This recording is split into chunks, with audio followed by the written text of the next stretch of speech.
सितारों की चकाचौंध में हर कोई खोना चाहता है, हर कोई लाइमलाइट में रहना भी चाहता है। हर किसी को लगता है कि हम अभी यहाँ से दौड़ना शुरू करेंगे और सीधे कहीं बड़ी स्क्रीन पे दिख जाएंगे। हर कोई बिना स्ट्रगल के हीरो या हीरोइन बनना चाहता है। एक्टर एक्ट्रेस बनने का सपना आजकल हर एक यंगस्टर्स के पास है। तो क्या करें? ये सब के पीछे कितनी स्ट्रगल है वो उसी इंसान को पता होती है जिसने उस सफलता की सीढ़ी चढ़ी होती है। तो आज हेडलाइन न्यूज़ के माध्यम से मैं शीतल आप सबका स्वागत करती हूं और आज हम बात करने जा रहे हैं एक ऐसे इंसान से जिसने कम समय में सफलता तो देखी लेकिन उतार चढ़ाव बहुत सारे देख लिए। उसने शुरू किया था तब उसको भी नहीं पता था कि वो ये ऊंचाई तक पहुंच जाएगा, लेकिन हाँ, दिन रात लगातार मेहनत करना ज़रूरी समझा। कभी अपने सपने को पीछे नहीं छोड़ा और कभी भी अपने आप को आम जनता से ऊपर नहीं माना। हमेशा सबके दिल में ऐसे ही राज करते गए और हमेशा हम सबके दिल में ऐसे ही बसते गए। हेडलाइन न्यूज़ के स्टूडियो में हम स्वागत करते हैं हमारे सबके प्यारे सत्या पटेल का। नमस्कार सत्या, आपका बहुत बहुत स्वागत है हेडलाइन न्यूज़ में।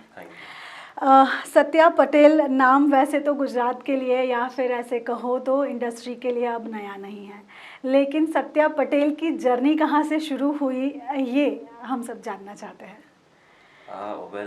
सबसे पहले मैं शुक्रिया अदा करना चाहूँगा हेडलाइन न्यूज़ और इनकी इंटायर टीम को जिन्होंने मुझे यहाँ पे इनवाइट किया और ये मौका दिया कि मैं आपकी ऑडियंस, मेरी ऑडियंस के साथ रूबरू हो सकूँ।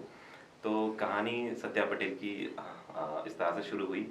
सत्या पटेल ये किरदार नॉर्मली जैसे बॉर्न होते हैं वैसे मिडिल क्लास फैमिली में बॉर्न हुआ था। स्कूलिंग के दौरान ही मुझे लगने लगा था कि मैं एंटरटेनमेंट फील्ड में ही आगे बढ़ने वाला हूँ, बट जस्ट बिकॉज हम जब स्कूल में होते हैं तब उतना मैच्योरिटी होती नहीं है और हमें नहीं पता होता है कि हम आगे चलकर करियर में कैसे स्टेपिंग करेंगे। लेकिन स्कूलिंग के बाद जब कॉलेज में एंटर किया, कॉलेज ख़त्म होते होते मुझे पता चल गया था कि मैंने नॉर्मल जॉब नहीं करनी है और 9 to 5 की जो टिपिकल जॉब होती है वो नहीं करनी है। बट स्टिल फाइनेंशियल कंडीशन की वजह से मैंने इनिशियल डेज में जॉब भी किया था, but end of the day मुझे वो सेटिस्फेक्शन नहीं मिलता था कि लाइफ में मैं क्या कर रहा हूँ। मुझे कुछ अचीवमेंट नहीं मिल रहा था और सेटिस्फेक्शन नहीं मिल रहा था। तो फिर सोचा कि अब सही वक्त है जो एक्चुअल में लाइफ में करना है उसके लिए आगे बढ़ने का। तो मैंने वडोदरा में ही मॉडलिंग के ऑडिशंस देने शुरू किया था। माइंड में था ही कि एक्टिंग ही करना है, लेकिन मुझे जहाँ तक पता है कि मॉडलिंग और एक्टिंग इन दोनों का चोली दामन का साथ है। सो मॉडलिंग के साथ साथ मुझे पता था कि एक्टिंग के कॉन्टैक्ट्स और नेटवर्किंग बढ़ेगी, तो जस्ट बिकॉज एक्टिंग की वजह से मैंने मॉडलिंग भी शुरू किया। बट फॉर्चुनेटली एक्टिंग में भी मॉडलिंग में भी मैंने काफ़ी अच्छा अचीव किया और साथ साथ मुझे एक्टिंग के भी लीड्स मिलते गए और yes this is what are you seeing now. Acting में भी मैं अच्छे से स्टेप इन कर पा रहा हूँ, काम कर पा रहा हूँ जी। जब आपने अपना जर्नी शुरू किया, जैसे आपने कहा कि बचपन से ही दिमाग में था ही क्या होना, become a hero one day, तो जब ये आपने स्ट्रगल करना स्टार्ट किया तो क्या चीज़ें फेस करनी पड़ी जो यूजुअली हर किसी आर्टिस्ट को करनी पड़ती हैं? काफ़ी अच्छा सवाल है शीतल, थैंक यू सो मच ये सवाल करने के लिए। स्ट्रगल की बात करूँ तो एज सच मुझे इतना हार्ड या हार्श कोई स्ट्रगल करने की ज़रूरत नहीं पड़ी। By God grace talent, skills और अच्छे लोगों के कॉन्टैक्ट्स मुझे मिलते गए। और स्ट्रगल मुझे तभी महसूस हुआ जब मैंने अपने पेरेंट्स को बताया था कि मुझे एक्टिंग करना है, मुझे एक्टर बनना है। तो इनिशियली पेरेंट्स वरीड थे और उनका अपोज था इस चीज़ में जाने के लिए, क्योंकि वो वरीड थे कि मैं फ्यूचर में कैसे आगे स्टेपिंग करूँगा, क्योंकि इस फील्ड में मेरे पूरे खानदान में कोई आर्टिस्ट नहीं है, कोई एक्टर, कोई मॉडल, किसी तरह का आर्टिस्ट नहीं है।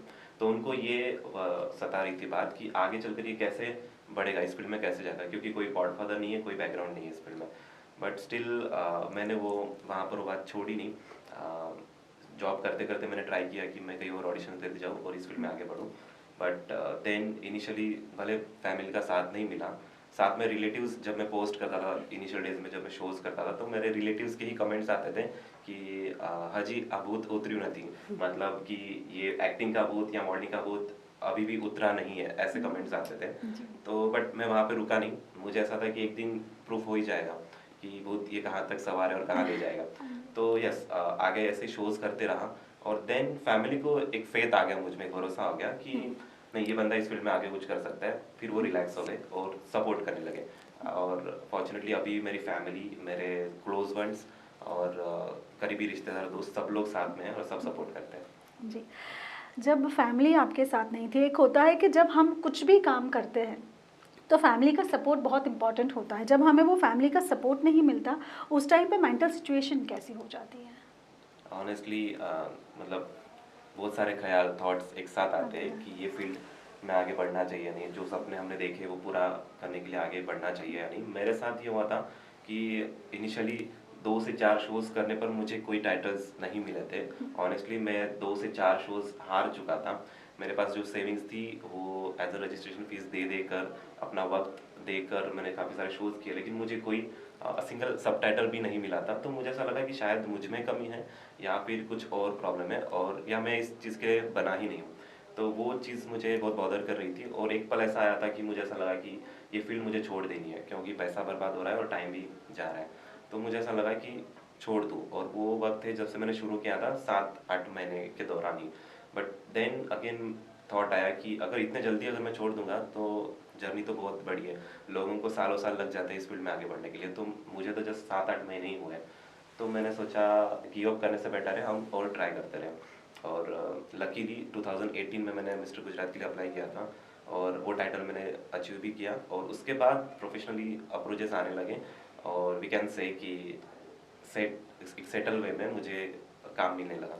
जी, जैसे आप अभी इंडस्ट्री में काफ़ी एक्टिव हो, बहुत सारे काम आपको मिल रहे हैं, अपकमिंग आपके प्रोजेक्ट्स भी आ रहे हैं। एक मिडिल क्लास फैमिली से आना, पैसे की कमी होनी और कोई गॉडफादर नहीं होना, क्या लगता है आपको कि जब आप एक इंडस्ट्री में जा रहे हो जहाँ पे हर जगह पे चकाचौंध है, वहाँ पे पैसा कितना बड़ा रोल प्ले करता है, गॉडफादर होना कितना बड़ा रोल प्ले करता है और सेल्फ कॉन्फिडेंस कितना बड़ा रोल प्ले करता है? Again very nice question.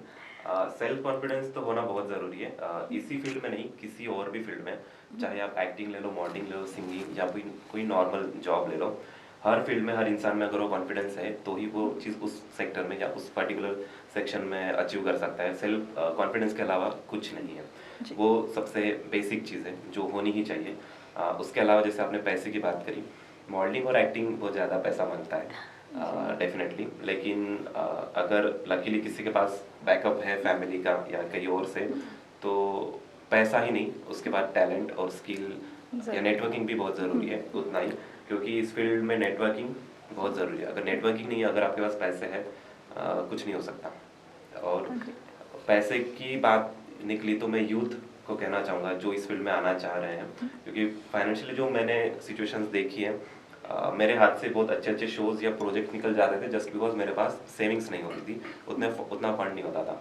तो यूथ को, जो न्यू कमर्स हैं जो इस फील्ड में आना चाहते हैं, उनको मैं ये कहना चाहूँगा कि एज ए यूथ आपके पास जो पैसे होते हैं, अगर आप जॉब कर रहे हो या स्टडी कर रहे हो, आपके पास जो पॉकेट मनी मिलती है घर से, उनको फिजूल खर्चों में बेफिजूल का खर्च करने से बेहतर है आप उससे सेव करते रहिए, ताकि आप अपने ही करियर के लिए उसे खर्च कर सको।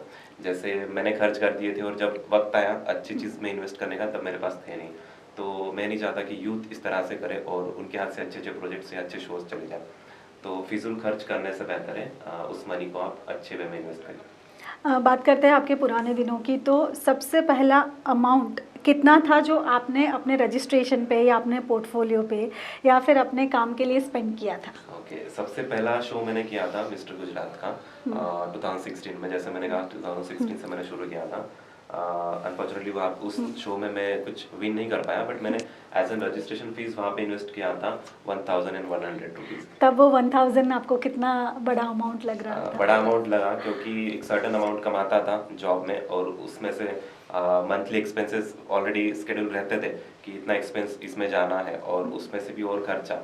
तो मैंने सोचा कि बेयर कर लूँगा, नेक्स्ट मंथ में और एडजस्ट कर लूँगा, यहाँ दे देते हैं। सो यस, यही problems I, but by God grace follow की।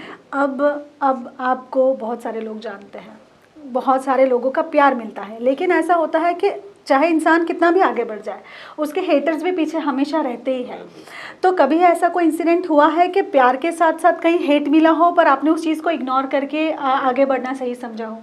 ऐसा होता है, इन अ पर्सन मैंने ऐसा कभी फेस नहीं किया है, लेकिन हाँ सोशल मीडिया के थ्रू ट्रोलिंग हो या हेट्रेट कभी कभी मिलता है, जस्ट बिकॉज मैं हिंदू रिलीजन से बिलोंग करता हूँ, लेकिन मैं सारे रिलीजन्स में मानता हूँ। जैसे कि सोशल मीडिया में आज मैंने ईद का या फिर कोई इस्लामिक फेस्टिवल का बेस्ट विशेष मैसेज डाल दिया, तो मुझे ऐसे मैसेजेस आते हैं कि आप क्यों कर रहे हो, या बीइंग हिंदू आप ये क्यों कर रहे हो, तो मुझे सफाई देनी पड़ती है कभी कभी अगर ज़्यादा हेट्रेड हो रहा है तो। अदरवाइज मुझे ऐसा लगता है कि ठीक है, नहीं कुछ हो रहा है तो बोलने की ज़रूरत नहीं पड़ती। बट अगेन कि यस, इस तरह से हेट्रेड मिलता है। हाँ, बाय गॉड ग्रेस अभी तक थ्रेड्स या ऐसी कोई चीज़ें जो बहुत एक्सट्रीम लेवल पे नफरत फैलाती हो, ऐसा कभी हुआ नहीं है। लेकिन हाँ, कुछ मैसेजेस ऐसे हेट्रेड वाले मिलते हैं, कमेंट्स मिलते हैं कि आप ये चीज़ें क्यों कर रहे हो। लेकिन मैं आज हेडलाइंस न्यूज़ के माध्यम से मैं कहना चाहूँगा कि मैं सारे धर्म में मानता हूँ, इसीलिए जस्ट सारे रिलीजन्स के पोस्ट और बेस्ट विशेष मैं अपने Indian family, Indian sisters and brothers को विश करने के लिए ही करता हूँ। जी। ये तो हुई बात आपकी मॉडलिंग करियर की। बात करते हैं एक्टिंग की। आपके प्रोजेक्ट्स अपकमिंग है, जी। अब हम आपको बड़ी स्क्रीन पे भी देखने वाले हैं। एक्टिंग और मॉडलिंग, जैसे आपने कहा चोली दामन का साथ है, एक्टिंग में एक्सपीरियंस कैसा रहा, और आपके जो प्रोजेक्ट आप फिनिश कर चुके हैं उसके बारे में कुछ बताएं। जी बिल्कुल। एक्टिंग मैंने 2019 से शुरू किया था। मेरा पहला एक्टिंग प्रोजेक्ट था regret no chance for remove, short film था, हिंदी शॉर्ट फिल्म, अभी भी स्ट्रीमिंग है यूट्यूब पे। तो वो मेरा पहला प्रोजेक्ट था एज एन एक्टिंग। तो उस वक्त नया था, लेकिन कॉन्फिडेंस था कि एक्टिंग करना ही है तो हो ही जाएगा। उसके बाद मैंने कुछ म्यूज़िक वीडियोस किए, उसके बाद ऐसे ही कॉन्टैक्ट्स बढ़ते गए और ऑडिशंस, कभी ऑडिशंस दिए, रिजेक्शंस भी मिले हैं। कभी सुनने में आया है कि आपकी गुजराती उतनी क्लियर नहीं है, सो आप गुजराती लगते नहीं हो। तो अच्छे अच्छे रोल्स हाथ से चले भी गए। शुरुआती दिनों में ड्राइविंग नहीं आती थी, तो लीड्स, टीवी सीरियल्स के लीड्स चले गए। तो हाँ, रिजेक्शंस आई, ये सारी चीज़ें फेस की। उसके बाद मुझे अभी रिसेंटली 6 महीने पहले हमने शूटिंग कंप्लीट किया, कन्नू भाई द ग्रेट अपकमिंग फिल्म है हमारी। उसके लिए अप्रोच आया, जो प्रोड्यूसर से मैं मिला, उन्होंने मुझे नरेशन दिया स्टोरी का।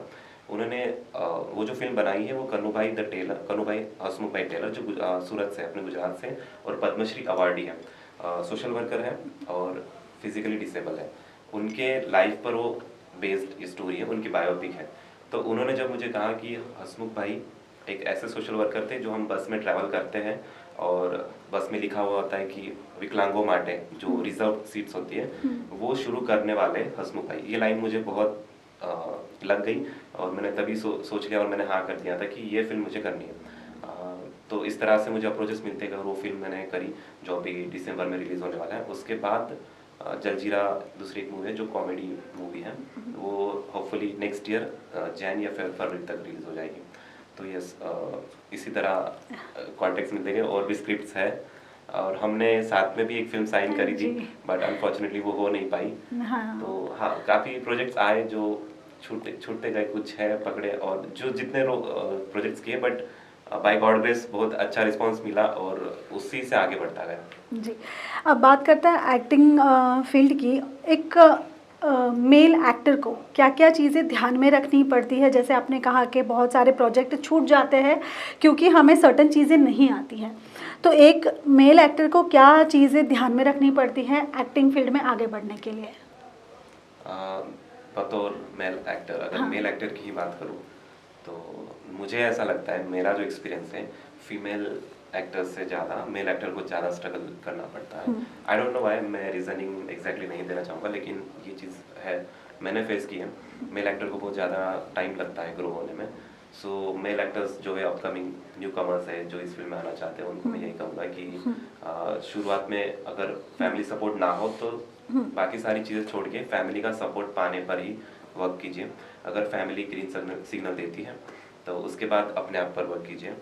क्या वाकई में आप एक्टिंग या मॉडलिंग करने की स्किल के लायक हो, यानी कि आप कर पाते हो, यानी वो पहले परख लीजिए, उसके बाद ही इंडस्ट्री में आइए। क्योंकि रोज़ाना इस इंडस्ट्री में हज़ारों लोग आते हैं और निराश होकर चले जाते हैं। तो मैं नहीं चाहूँगा कि कोई आकर डीमोटिवेट होकर बैकआउट कर ले।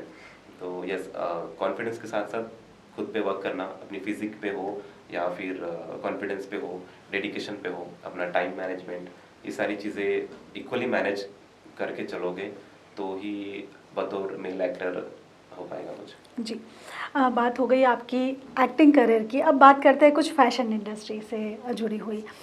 कहीं कभी कभी लोग ऐसा कहते हैं कि आप गुजराती इंडस्ट्री के रणवीर सिंह भी हो, क्योंकि आप हमेशा नई चीज़ें ट्राई करते हो, आपको हमेशा हर चीज़ में अच्छे से अपने आप को उभारना आता है। तो कभी आपको ऐसा हुआ कि नहीं, मैं गुजरात में हूँ या फिर मेरी ऑडियंस कुछ अलग है या फिर वो एक अलग लेवल है, मैं ये नई चीज़ नहीं ट्राई करूँगा, कभी ऐसा हेजिटेशन हुआ या फिर कॉन्फिडेंस उसमें भी उतना ही है जितना एक्टिंग और शोज़ में है? ऑनेस्टली हेजिटेशन नहीं हुआ, क्योंकि फैशन फील्ड से है तो कहीं ना कहीं एक्सेप्टेंस रहता है। मैं मानता हूँ जेंडर इक्वालिटी में। फैशन हैज़ नो जेंडर, ये मैं बहुत स्ट्रांगली बिलीव करता हूँ। तो कभी जो मेरे डिज़ाइनर्स होते हैं या स्टाइलिस्ट होते हैं, अगर वो कोई सजेशन देते हैं तो हाँ, उनमें कुछ मुझे लगता है कुछ कम ज़्यादा करना है तो मैं करेक्शन से इम्प्रूवमेंट्स बोल देता हूँ उनको। लेकिन कभी भी मैंने ऐसा सोचा नहीं कि ये कपड़ा मुझे पहनना नहीं चाहिए या फिर लोग क्या सोचेंगे। लोग क्या सोचेंगे ये सोचकर तो मैंने कभी भी ऐसा नहीं पहना है। इनफैक्ट जो पहनता हूँ उससे कॉम्प्लीमेंट्स मिलते हैं। अभी हाल ही में दादा साहब फाल्के अवार्ड फंक्शन में जब हम गए थे तो मेरे जो डिज़ाइनर थे दर्शित राकुलिया, जिनका डिज़ाइनिंग लेबल है सौंदर्या, उन्होंने मेरे कपड़े डिज़ाइन किए थे। और मेरे साथ जितने भी गुजरात के अवार्डी थे, और फॉर्चुनेटली हम सबको ही सारे लोग देख रहे थे, क्योंकि हमने आउट ऑफ द बॉक्स जाकर कॉस्ट्यूम सिलेक्ट किए थे और हमने वो पहने थे। तो यस, मैं स्ट्रांगली बिलीव करता हूँ कि फैशन हैज़ नो जेंडर। और तो हम दूसरों को भी मैं कहना चाहूँगा कि हम जेंडर को सोच के कपड़े ना पहने। अगर आपको कंफर्टेबल लगता है किसी कपड़ों में तो आप श्योरली उसे पहन सकते हैं। जी, एक सवाल ऐसा है कि क्या कपड़ों से कॉन्फिडेंस आता है? हम जो पहनते हैं क्या वो हमारे दिमाग पे असर करता है? बिल्कुल, बिल्कुल कपड़ों से कॉन्फिडेंस आता है, क्योंकि हमारा माइंड वर्क करता है हम किस तरह कैसे दिख रहे हैं। अगर आज कपड़ों में कुछ कमी रहेगी तो कहीं ना कहीं हमारे माइंड में चलते रहता है कि ये कमी मुझ में है, और हम वो कॉन्फिडेंस लूज़ कर लेते हैं बिकॉज हमारी थिंकिंग या हमारा माइंड कहीं और है।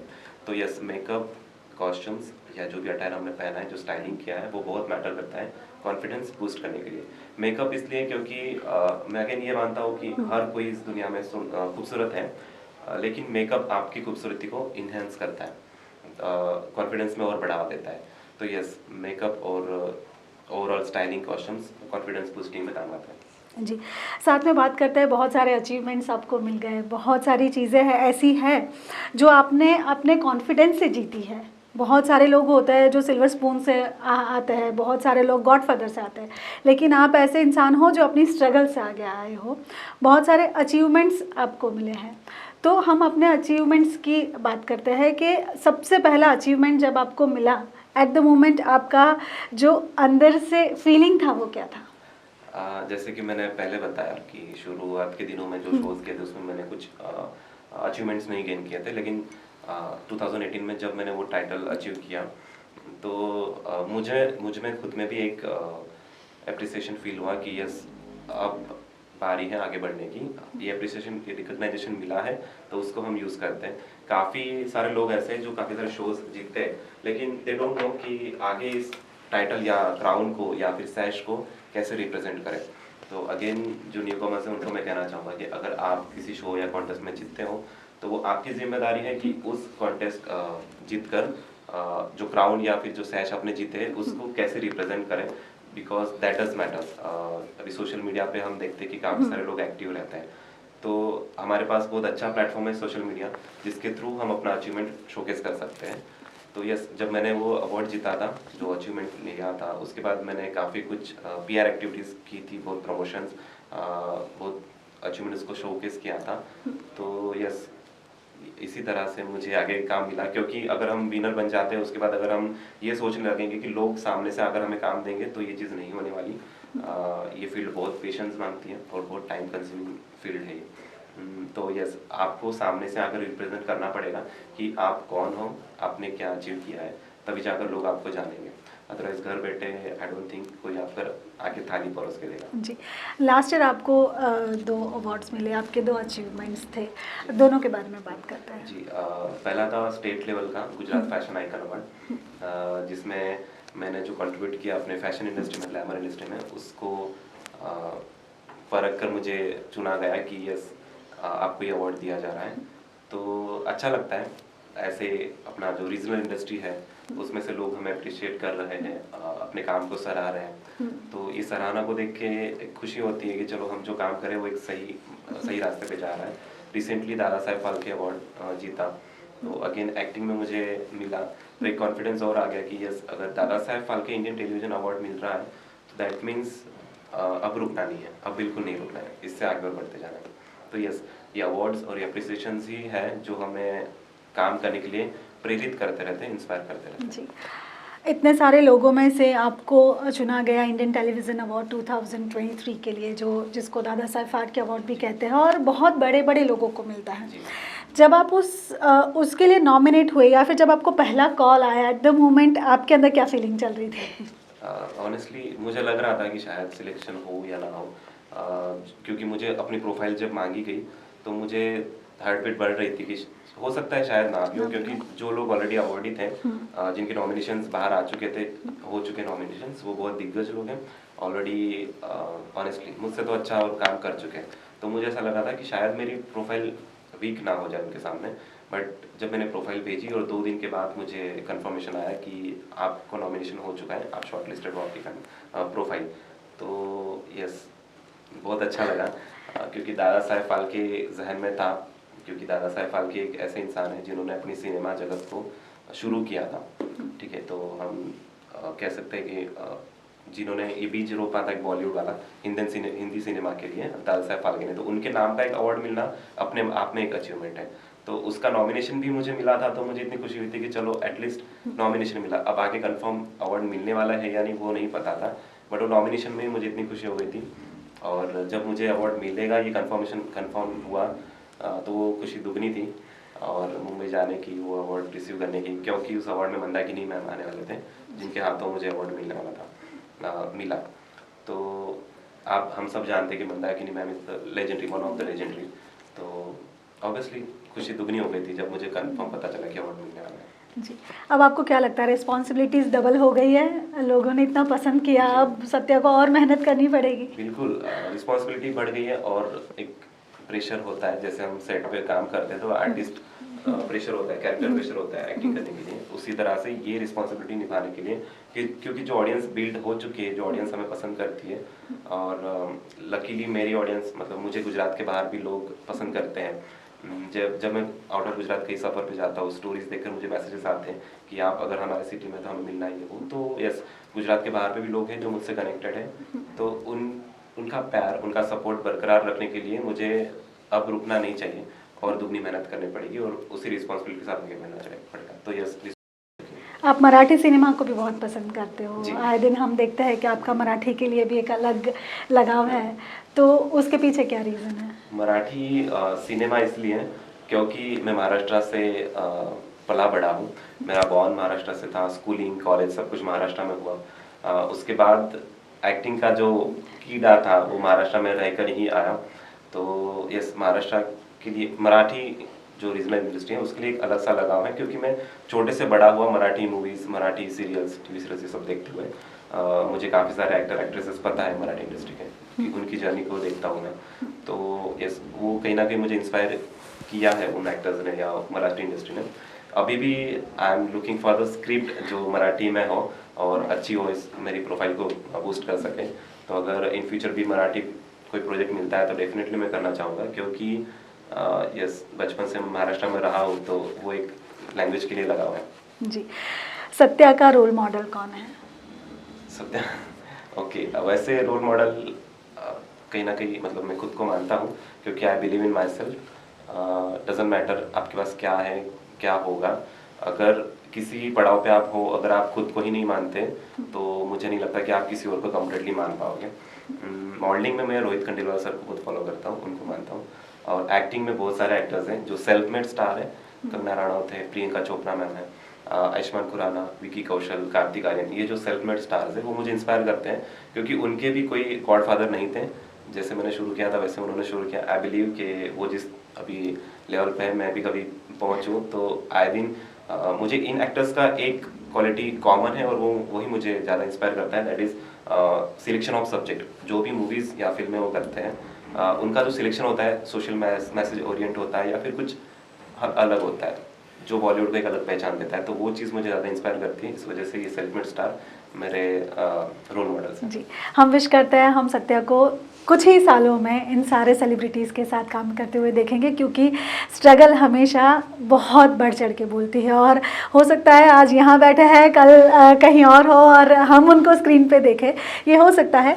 सत्या हमेशा ऐसा कहता है ना कि हम सबकी लाइफ में एक एंजल होता है, तो आपकी ज़िंदगी में ऐसा कोई एंजल है जो हमेशा कहता है कि नहीं तू बस करता जा, मैं हूँ पीछे? अगेन बहुत अच्छा सवाल है। यस, मैंने ये माना है और मानता रहूँगा कि मेरे लाइफ में बहुत सारे एंजल्स आते हैं। मैं किसी एक का नाम नहीं ले सकता, लेकिन बहुत सारे एंजल्स मेरे लाइफ में आए हैं, आते हैं और आते रहेंगे। आई स्ट्रांगली बिलीव दैट, क्योंकि मेरे जर्नी में मुझे पता था कहीं ना कहीं फाइनेंशियली हो या इमोशनली हो मैं वीक पड़ूंगा, क्योंकि मुझे शुरू से पता था कि बहुत पेशेंस की ज़रूरत है और इस फील्ड में हमसे बहुत ज़्यादा टैलेंटेड लोग हैं जो ऑलरेडी स्टेपिंग कर चुके, अच्छा काम कर रहे हैं, तो क्या हम कर पाएंगे या नहीं। But through out the journey मुझे बहुत सारे लोग ऐसे मिले जिन्होंने मेरी हेल्प की, मुझे सपोर्ट किया। मैं उनको अपना एंजल्स मानता हूँ। 2-3 लोग ऐसे जो बहुत करीबी हैं, मैं नाम नहीं ले सकता उनका, लेकिन यस वो उनको मैं एंजल मानता हूँ कि उनकी वजह से मैं अभी भी काम कर रहा हूँ और करते रहूँगा। जी, बात करते हैं लेडी लक की, तो ऐसी कोई है लेडी लक सत्या की लाइफ में? फिलहाल लेडी लक मेरी मॉम है, क्योंकि पापा ने शुरू में बहुत अपोज किया था, लेकिन मम्मी खड़ी थी यही कह के कि कुछ भी हो तुझे जो करना है वो कर सकता है। और secondly I have 3 Elder sisters, उसमें से जो मेरी दूसरी दीदी है उन्होंने बहुत सपोर्ट किया शुरू से। एक्चुअली पेरेंट्स को बताने से पहले मैंने मेरे सिस्टर को बताया था, क्योंकि सिबलिंग्स ज़्यादा क्लोज रहते हैं, तो मैंने उनको जो बताया था तो शी वॉज द वन जिन्होंने बिल्कुल अपोज नहीं किया।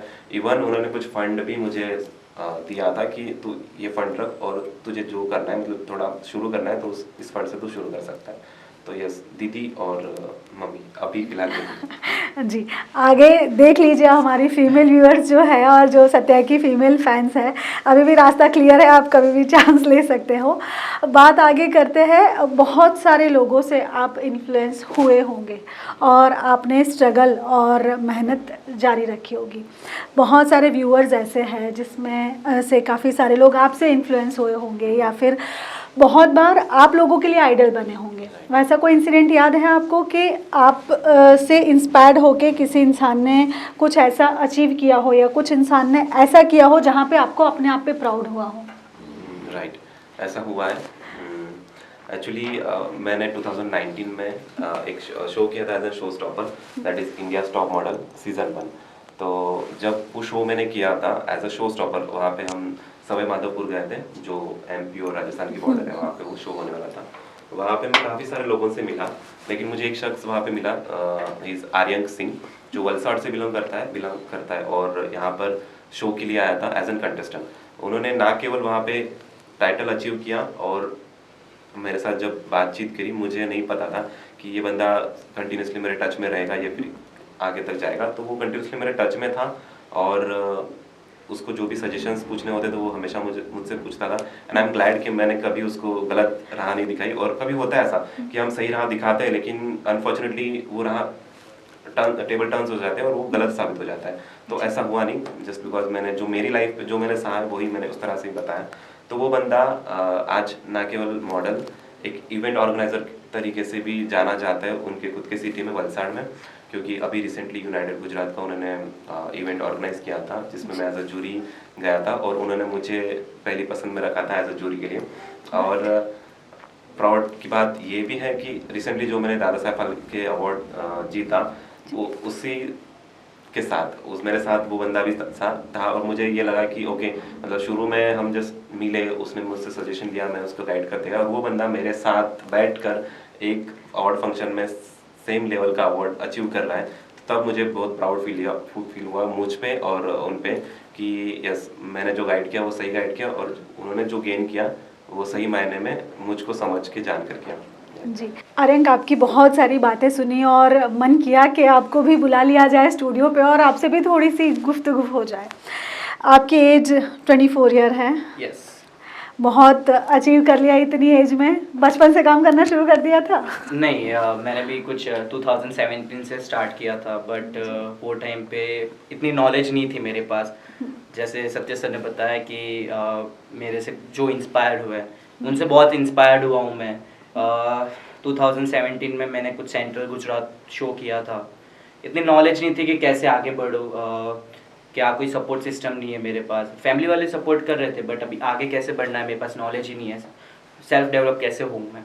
तब जाके एक शो आया था नेशनल लेवल पे, इंडिया लेवल का शो था। तब वो एज अ शो स्टॉपर थे और मैं एज अ कंटेस्टेंट था। तब भी कुछ पता नहीं था। तो ऐसे बोलते हैं ना कि आसमान से कोई एक हाथ नीचे आता है, एक उंगली देते हैं, तो वो मैं एक लड़का था जो एकदम नीचे पड़ा था, पता ही नहीं था क्या करना चाहिए मुझे। तो वैसे ही सत्य सर की एक उंगली आई मेरे पास के पकड़ आर्यंक और चल मेरे साथ। तो मैंने पकड़ लिया सत्य सर को, और उंगली नहीं पकड़ी, मैंने हाथ पकड़ लिया। So firstly I like to thank Satya sir कि मुझे आज उनके साथ इंटरव्यू पे मुझे लेके आए और उनके ही स्टोरी में मुझे ऐड किया।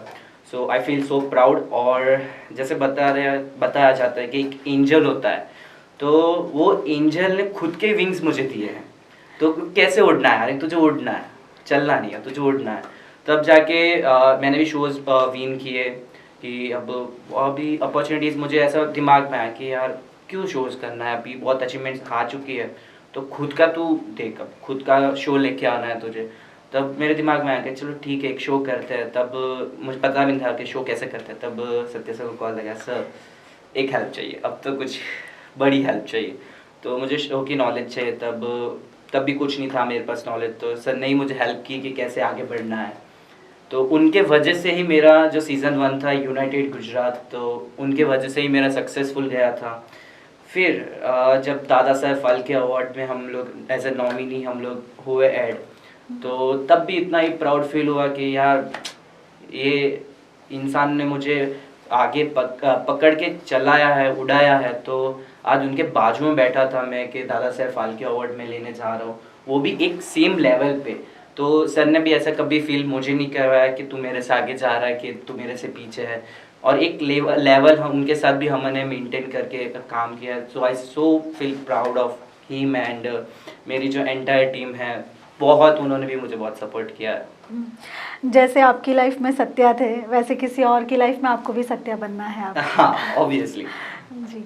और बात करते हैं ये अवार्ड की, जो आपको भी अवार्ड मिला है। कैसा लगता है जब आपका मेंटर आपके साथ खड़ा हो और आप, जैसे आपने कहा कि मुझे विंग्स दे दिए थे, वो विंग्स के साथ आपको स्टेज तक उड़ के जाना था, उस टाइम पे आपको कैसी फीलिंग आई? वो टाइम पे जब नाम अनाउंस हुआ कि the best fashion runway choreographer of the year, तो दैट टाइम बस दिमाग में इतना था कि जो मेरे साथ मेरे मेंटर बैल है वो मेरे लिए ताली बजा रहे थे। तो मेरे लिए बहुत बड़ी प्राउड फीलिंग आई थी तब मेरे लिए कि यस कोई तो है। फैमिली वाले घर थे, बट जो मेरे मेंटर मेरे साथ आए थे वो अवार्ड लेने के लिए, वो मेरे लिए बहुत बड़ी बात थी। जी, हम आशा करते हैं कि ऐसे ही आप हमेशा ही आगे बढ़ो और बहुत सारे अवार्ड फंक्शंस में हमेशा आपका नाम हर जगह पे लेते रहे लोग, और ये अवार्ड्स आपके वहाँ पे वार्डरोब्स के जैसे अवार्ड्स भी भरे हो हमेशा। लेकिन एक बात हमेशा आपको भी याद रखनी है, जैसे आपकी लाइफ में सत्या थे, आप किसी की लाइफ के सत्या बनो और उसको भी सिखाना कि वो किसी और की लाइफ के सत्या बने, क्योंकि एंजल की हम सबको ज़रूरत होती है। Thank you so much. Thank you. ये तो है एक इंसान की स्टोरी, लेकिन ऐसे बहुत सारे आर्यन होंगे भीड़ में जिनको आगे बढ़ना है, जिनको कुछ करना है, लेकिन वो कहीं ना कहीं नहीं कर पाते। वैसे लोगों को क्या मैसेज देना चाहेंगे? राइट, तो वैसे लोगों को मैं, क्योंकि आर्यन सिंह के अलावा बाकी बहुत सारे लोग थे जो मुझसे रेगुलरली बातें करते हैं, पूछते हैं, सजेशन, मैं सबको सेम ही गाइड करता हूँ। फिर डिपेंड करता है कि हम किन के साथ उठते बैठते हैं, क्योंकि मुझे पता है ये इंडस्ट्री जितने अच्छे लोगों से भरी हुई है उतने बुरे लोगों से भी भरी हुई है। जो बुरे लोग हैं उनके वजह से इंडस्ट्री का नाम खराब है, लेकिन ऐसा बिल्कुल नहीं है कि इंडस्ट्री खराब है। इस इंडस्ट्री में जितने बुरे लोग हैं उतने अच्छे भी हैं। डिपेंड करता है कि आप किनके साथ उठते बैठते हो। तो जैसे आर्यन सिंह ने एक रास्ता पकड़ के रखा कि मुझे इस फील्ड में आगे बढ़ना है, और जो मेरे लिए इंस्पायर करते हैं या फिर एक सही राह बता सकते हैं, उनके साथ ही मुझे कनेक्शन रखना है, वो एक रास्ता पकड़ के वो चला। तो डेफिनेटली इसी वजह से मैं मानता हूँ कि वो अच्छे मुकाम पर है। जो दूसरे लोग थे जिन्होंने मुझे पूछा, मुझे लगता है कहीं ना कहीं और लोगों के इन्फ्लुएंस में भी आ जाते हैं कि क्योंकि होता है जब आप सफल होते हो ना, जैसे कि सत्या पटेल अगर सफल हो रहे हैं तो सत्या पटेल को नीचे गिराने वाले बहुत सारे लोग होते हैं। अगर वो बहुत सारे लोगों के गिराने वाले लोगों के कांटेक्ट में अगर दूसरे बंदे आते हैं तो ऑब्वियसली सत्या पटेल के बारे में कुछ और भी सुनने में आता है, जिस वजह से वो बहकावे में आ जाते हैं और आगे नहीं बढ़ पाते।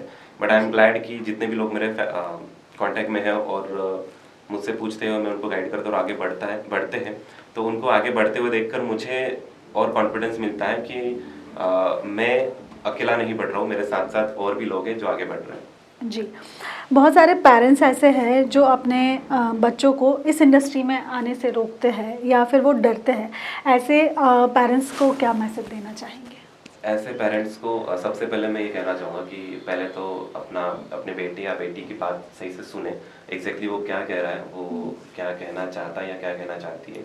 उसके बाद तुरंत ही इस चीज़ को अपोज ना करें, ग्रेसफुली इस चीज़ को एक्सेप्ट करें कि ये जो बनना चाहता है या बनना चाहती है उसको हम भले ही थोड़ा वक्त लगे लेकिन इनिशियल सपोर्ट बहुत ज़रूर मैटर करता है, क्योंकि अगर इनिशियल सपोर्ट बेस ही हमें ना मिले पेरेंट्स का तो वो लड़का या लड़की आगे बढ़ने का वहीं पे सोचना बंद कर देता है, अगर वो उतना मेंटली स्ट्रांग नहीं है तो। लेकिन पेरेंट्स को मैं ये कहना चाहूँगा कि इनिशियल सपोर्ट बनाए रखें, भले वो फाइनेंशियली आगे बढ़ पाए, थोड़ा टाइम लगेगा लेकिन ज़रूर अगर उसमें वो चीज़ है, वो काबिलियत है तो वो आगे बढ़ सकता है। तो पेरेंट्स प्लीज़ अपने बेटे या बेटी को समझकर उसको सपोर्ट ही करें, ना कि उसको अपोज करें, क्योंकि इस फील्ड में जितना हम पीछे पीछे जाते हैं तो डिप्रेशंस या बहुत सारी चिंता ऐसे खाई जाती है कि हम आगे कर पाएंगे नहीं कर पाएंगे।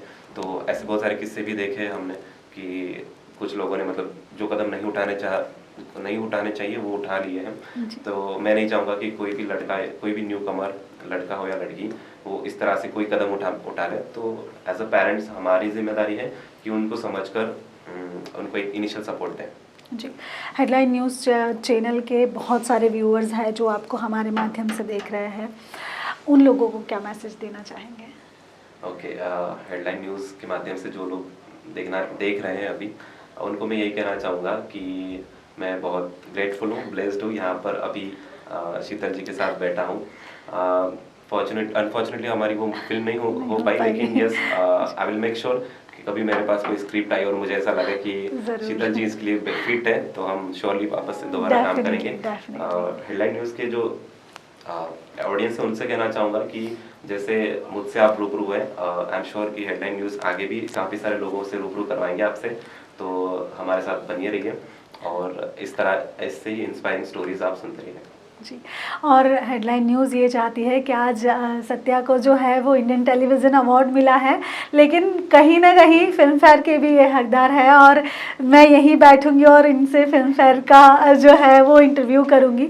ऐसे ही ये मेहनत करते हैं इसलिए यहाँ तक पहुँचे। आप भी मेहनत करें, बहुत आगे बढ़े और हमेशा सफलता हमारे आसपास ही होती है, बस ये है कि आँखों से पट्टी खोल करके उसको अच्छे से पकड़ना पड़ता है, पीछे भागना पड़ता है और हमेशा लगना पड़ता है। सत्या ने तो अपनी सफलता की उड़ान अच्छे से भर ली है, अब ये कहीं रुकने वाले नहीं हैं। आपको भी यही करना है, अपनी सफलता की उड़ान को पकड़ के रखना है और बस लगे रहना है हमेशा। तो अब आगे आपको ऐसे ही इंस्पायर करने वाली स्टोरीज़ के साथ मैं शीतल कहीं आपसे फिर मिलूंगी, कहीं और एक नए एपिसोड में, कहीं एक और नए सेलिब्रिटी के साथ। तब तक के लिए मुझे और सत्या को विदाई दीजिए। नमस्कार।